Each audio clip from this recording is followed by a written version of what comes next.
Shri R V Babu, ഈ വിധിയിൽ തന്നെ പറയുന്ന കാര്യങ്ങൾ ഇത് കാത്തുരക്ഷിക്കുമെന്ന് വിചാരിച്ചവരാണ് നശിപ്പിച്ചു കളഞ്ഞത്, കാവലിരിക്കുമെന്ന് വിചാരിച്ചവരാണ് ഒരുപക്ഷെ കൊന്നുകളഞ്ഞത്, ഈ പരിഹരിക്കുമെന്ന് വിചാരിച്ചവരാണ് ഉപദ്രവിച്ചത് എന്ന നിലയ്ക്കുള്ള പരാമർശങ്ങളാണ് ഉണ്ടാകുന്നത്.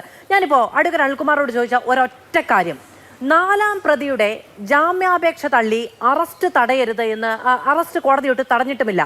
12 ദിവസക്കാലത്തെ കാലതാമസം എന്തൊരു കരുതലാണ് ശ്രീ ആർ വി ബാബു? അല്ല മാധു, നമ്മൾ ഈ വിഷയത്തിൽ തുടക്കത്തിൽ തന്നെ പറഞ്ഞ ചില കാര്യങ്ങളുണ്ട്. ഈ കേസന്വേഷണം തുടങ്ങിയപ്പോൾ തന്നെ പറഞ്ഞ ചില കാര്യങ്ങളുണ്ട്. ആ കാര്യങ്ങളോട് അടുത്ത് നിൽക്കുന്ന ആരോപണങ്ങളാണ് യഥാർത്ഥത്തിൽ ഇപ്പോൾ സിംഗിൾ ബെഞ്ച് നടത്തിയിട്ടുള്ളത്. ഇപ്പോൾ ജയശ്രീയുടെ അറസ്റ്റ് സുപ്രീം കോടതി പോയിട്ടാണ് ഇപ്പോൾ ജയശ്രീ അറസ്റ്റ് തടയുന്ന തരത്തിലേക്ക് ഉള്ള വിധിയും ഒക്കെ നേടുന്നത്. അപ്പോൾ ജയശ്രീ അറസ്റ്റ് ചെയ്യാത്തതിൻ്റെ സാഹചര്യം എന്താണ് എന്ന് നമുക്ക് മനസ്സിലായിട്ടില്ല. എന്തുകൊണ്ടാണ് ജയശ്രീ അറസ്റ്റ് ചെയ്യാത്തത്? ജയശ്രീ ഈ പറയുന്ന മറ്റേ റിപ്പോർട്ടിൽ രേഖപ്പെടുത്തപ്പെട്ട ഒരാളാണ്. രണ്ടാമത്തെ കാര്യം, ഇടനിലക്കാരനായിട്ട്, അതായത് ഗോവർദ്ധന്റെ ജ്വല്ലറിയിലേക്ക് ഉണ്ണികൃഷ്ണൻ പോറ്റി സ്മാർട്ട് ക്രിയേഷൻസിൽ നിന്നും ഈ സ്വർണം കൊണ്ടുപോയതിന് ഇടനിലക്കാരനായി നിന്ന ആള് എന്ന് സംശയിക്കുന്ന ഒരാളുണ്ടല്ലോ, കൽപേഷ്. ഈ കൽപേഷിന് എന്താണ് അറസ്റ്റ് ചെയ്യാത്തത്? കൽപേഷ് അറസ്റ്റ് ചെയ്യപ്പെടേണ്ട ഒരാളല്ലേ, ഇടനിലക്കാരനാണ് എന്ന് SIT കണ്ടെത്തിയ ഒരാളാണല്ലോ. ഇനി അത് മാത്രമല്ല, ഒറിജിനൽ പേര് ഇത് തന്നെയാണോ എന്നുള്ളത് പോലും അറിയില്ല എന്നുള്ളതാണ്. ഒരാളെ പറഞ്ഞു വിട്ടു, അയാളുടെ കൈ കൊടുത്തു വിട്ടു എന്നുള്ളതാണ്. ഈ ഗോവർദ്ധന്റെ കടയിൽ നിന്ന് ഇത് കണ്ടെത്തി എന്ന് പറയുന്നുണ്ടല്ലോ. ദേവസ്വം മാനുവൽ അനുസരിച്ച് ഇത് കൊണ്ടുപോകാൻ പാടില്ലായിരുന്നു ഇതിനു മുൻപ്, ഇപ്പോൾ ഹൈക്കോടതി നിർദ്ദേശമില്ലാതെ കൊണ്ടുപോകാൻ പാടില്ല എന്നുള്ളതാണ്. ഇത് കൊടുത്തയക്കാനുള്ള തീരുമാനം എടുക്കുകയും കൊണ്ടുപോവുകയും കൊണ്ടുപോകാൻ അനുമതി നൽകുകയും ചെയ്ത ആളുകളല്ലേ ഈ സ്വർണം അവിടെ എത്താനുള്ള കാരണക്കാർ. അത് തീർച്ചയായിട്ടും അത് നമ്മൾ പിന്നെ ഒരുപാട് ചർച്ച ചെയ്ത കാര്യങ്ങളാണ്. ദേവസ്വം മാനുവൽ ലംഘിച്ച്, നിയമം ലംഘിച്ച്, സ്പെഷ്യൽ കമ്മീഷൻ അറിയാതെ ഇത്തരം കാര്യങ്ങളൊക്കെ ചെയ്തു എന്നുള്ളത് നമ്മൾ ഒരുപാട് ചർച്ച ചെയ്തുകൊണ്ടാണ് ഞാനത് പറയാത്തത്.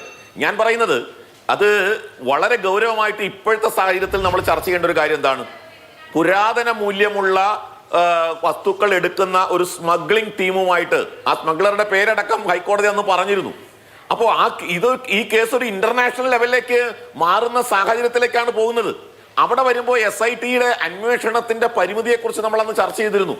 എന്തുകൊണ്ടാണ് ആ നിലയിലേക്ക് സർക്കാർ, കേരള ഹൈക്കോടതി സ്വമേധയ ഒരു മോണിറ്ററിംഗിൽ അന്വേഷണം നടത്തുമ്പോൾ കേരള സർക്കാരിന് ഒരു ആകാംക്ഷ വേണ്ട ഈ വിഷയത്തിൽ? ഇങ്ങനെ ഒരു ഇന്റർനാഷണൽ ലെവലിലുള്ള ബന്ധം, കണക്ഷൻ ഈ പറയുന്ന ആളുകൾക്ക്, ഈ ഉണ്ണികൃഷ്ണൻ പോറ്റിക്കോ അല്ലെങ്കിൽ ഈ സ്വർണം അവിടെ കൊണ്ടുപോയ സ്മാർട്ട് ക്രിയേഷൻസ് അടക്കമുള്ള ആളുകൾക്ക് ഈ ദ്വാരപാലക ശില്പങ്ങൾ അടക്കം കൈമാറ്റം ചെയ്യപ്പെട്ട സാഹചര്യം ഉണ്ടായിട്ടുണ്ടോ എന്ന സംശയം കേരള ഹൈക്കോടതി ഉന്നയിച്ചതാണ്. അത് കണ്ടെത്തേണ്ടതാണ് എന്ന ഒരു ആകാംക്ഷ കേരള സർക്കാരിനുണ്ടോ?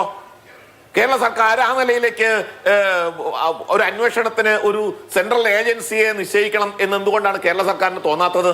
ഇപ്പൊ EDയുടെ അന്വേഷണം വന്നു, SIT എതിർത്തില്ലേ ED അന്വേഷണത്തെ? EDക്ക് രേഖകൾ, ഈ അന്വേഷണവുമായി ബന്ധപ്പെട്ട രേഖകൾ കൈമാറ്റം ചെയ്യുന്നതിനെതിരായിട്ടുള്ള നിലപാട് SIT എന്തുകൊണ്ടാണ് വിജിലൻസ് കോടതി എടുത്തത്? വിജിലൻസ് കോടതി തള്ളിക്കളഞ്ഞിട്ട് EDക്ക് അത്തരം രേഖകൾ കൈമാറ്റം ചെയ്യണം എന്ന ഉത്തരവ് വിജിലൻസ് കോടതി കൊടുക്കേണ്ട സാഹചര്യം ഉണ്ടായില്ലേ? എന്തുകൊണ്ടാണത്? SIT എന്തുകൊണ്ടാണ് അതിനെ എതിർക്കാൻ കാരണം? SITക്ക് എന്താണ് തടസ്സം അതിന്? അപ്പൊ ഇത്തരം കാര്യങ്ങളിലൊക്കെ ഒരുപാട് സംശയങ്ങൾ നിലനിൽക്കുന്നുണ്ട്. രഹസ്യാത്മകമായി നടത്തുന്ന അന്വേഷണമാണ്. EDക്ക് അത്തരം വിവരങ്ങൾ കൈമാറിയിട്ടുണ്ടെങ്കിൽ അത് ചോരുമെന്ന ഒരു ആശങ്ക സമാന്തര അന്വേഷണവുമായി ബന്ധപ്പെട്ട് SITക്ക് ഉണ്ടാകാം. അതിൽ തെറ്റൊന്നും പറയാനില്ല. SITയിൽ നിന്ന് SITയുടെ ഇന്റഗ്രിറ്റി തന്നെ ചോദ്യം ചെയ്യപ്പെട്ട് നിൽക്കുമ്പോൾ SIT EDയെ കുറിച്ച് അത്തരം ഒരു അന്വേഷണം അല്ലെങ്കിൽ അത്തരം ഒരു സംശയം പ്രകടിപ്പിക്കുന്നത് പരിഹാസ്യമാണ് മാധു. കോടതി തന്നെ സംശയത്തിന്റെ ഇല്ല, ഞങ്ങള് നേരത്തെ പറയുന്നതാണ് മാധു. നമ്മൾ നടത്തിയ ചർച്ചകളിൽ ഞാൻ ഇത് വളരെ വ്യക്തമായിട്ട് മുമ്പും പറഞ്ഞിട്ടുണ്ടല്ലോ.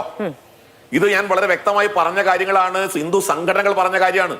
അതിനെ സാധൂകരിക്കുന്ന ഒരു സമീപനം കേരള ഹൈക്കോടതിയുടെ ഭാഗത്തു നിന്നുണ്ടായപ്പോൾ SITയിലെ സംശയത്തിന്റെ മുന്നിൽ നിൽക്കുന്നത്, SITയാണ് സംശയത്തിന്റെ മുന്നിൽ നിൽക്കുന്നത്. അത് കേരള ഹൈക്കോടതിയെ സംശയത്തിലാക്കുന്നു എന്നൊക്കെ പറഞ്ഞ് നമ്മുടെ സമൂഹത്തിൽ തെറ്റിദ്ധാരണ ഉണ്ടാക്കേണ്ട കാര്യമൊന്നുമില്ല. കേരള ഹൈക്കോടതിക്ക് കൈ പിടിച്ചു കൊണ്ടുപോയി എന്ന് അന്വേഷിപ്പിക്കാൻ സാധ്യമല്ല. SITക്ക് കൊടുത്ത സമയം, അതും അവരാവശ്യപ്പെട്ട സമയത്തിനേക്കാൾ വീണ്ടും സമയം കൊടുക്കുന്നു. ഇനി എന്നാണ് SIT ഈ കാര്യങ്ങളൊക്കെ പുറത്തുകൊണ്ടുവരാൻ പോണത്? എപ്പോഴാണ് ഈ തെളിവുകൾ മുഴുവൻ നശിപ്പിക്കേണ്ടതിന് ശേഷമോ? പ്രതികൾക്ക് നമുക്കറിയാം, ഈ കേസ് തന്നെ എത്ര സമയം കഴിഞ്ഞിട്ടാണ് ഉണ്ണികൃഷ്ണൻ പോറ്റി അറസ്റ്റ് ചെയ്യുന്നത്. ശരി, ഓക്കെ. എത്ര ദിവസം കഴിഞ്ഞിട്ടാണ് ഉണ്ണികൃഷ്ണൻ പോറ്റി അറസ്റ്റ് ചെയ്തത് നമ്മൾ കണ്ടതാണ്. അപ്പൊ ഇതൊക്കെ പ്രതികൾക്ക് എല്ലാവിധ സാഹചര്യവും തെളിവുകൾ നശിപ്പിക്കാനുള്ള സാഹചര്യവും ഒക്കെ ഉണ്ടാക്കി കൊടുത്തിട്ട് കേസന്വേഷണം പോയാൽ എവിടെ എത്തും കേസിന്റെ സ്ഥിതി? അത് ഇവിടെ നേരത്തെ വാസുവിന്റെ ജാമ്യാപേക്ഷ പരിഗണിച്ച പോലെ ഈ കൊണ്ടുപോയത് ചെമ്പുപാളികളാണ്, സ്വർണമായിരുന്നില്ല, സ്വർണം പൂശിയിട്ടില്ല എന്ന നിഗമനത്തിലേക്ക് ഒടുവിൽ ഈ അനിൽകുമാർ പറയുന്ന സാഹചര്യത്തിലേക്ക് എത്തും എന്നുള്ളതിൽ എനിക്കൊരു സംശയമില്ല.